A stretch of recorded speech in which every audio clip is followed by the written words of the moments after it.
جو لوگ اپنے رزق، کاروبار، ملازمت کو لے کر پریشان ہیں، ان کے لیے ایک بہت قیمتی وظیفہ میں ذکر کرنے جا رہا ہوں۔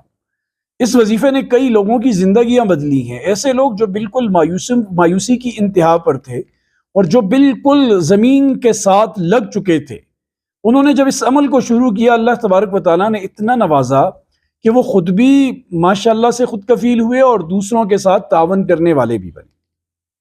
یہ وظیفہ بہت آسان ہے، ہر کوئی کر سکتا ہے۔ فجر کی نماز پڑھنے کے بعد 7 مرتبہ یہ 2 آیتیں پڑھنی ہیں، بلکہ یہ 1.5 آیت بنتی ہے سورۃ الطلاق کی۔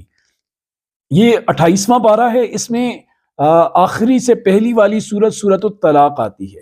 اس کی آیت نمبر 2 کے آخر سے لے کر آیت نمبر 3 کے تکمیل مکمل تک یہ پڑھنے ہیں فجر کی نماز کے بعد 7 مرتبہ۔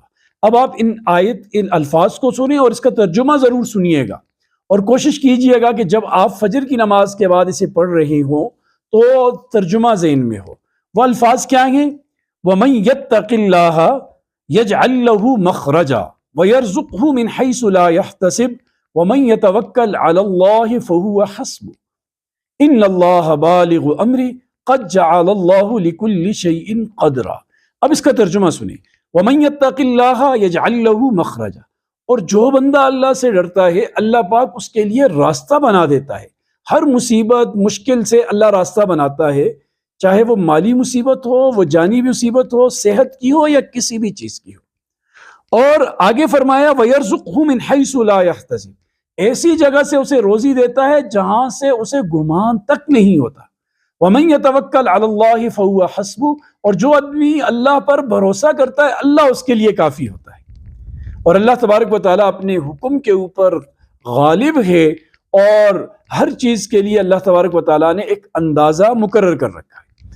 یہ جو بھی پڑھے گا، یقین کیجئے کہ مالا مال ہوگا، لیکن شرط یہ ہے کہ ساتھ محنت بھی کرے۔ صرف وظیفہ پڑھے اور گھر میں بیٹھا رہے ٹانگیں لمبی کر کے، اس سے کچھ نہیں ہونا۔ محنت کرے، اپنا 100% لگائے، اور ساتھ میں وظائف، یہ وظیفے کا اہتمام کرے، تو اس کی ساری مصیبتیں اللہ تبارک و تعالیٰ دور کر دیں گے۔ اللہ پاک ہم سب کا حامی و ناصر و مددگار۔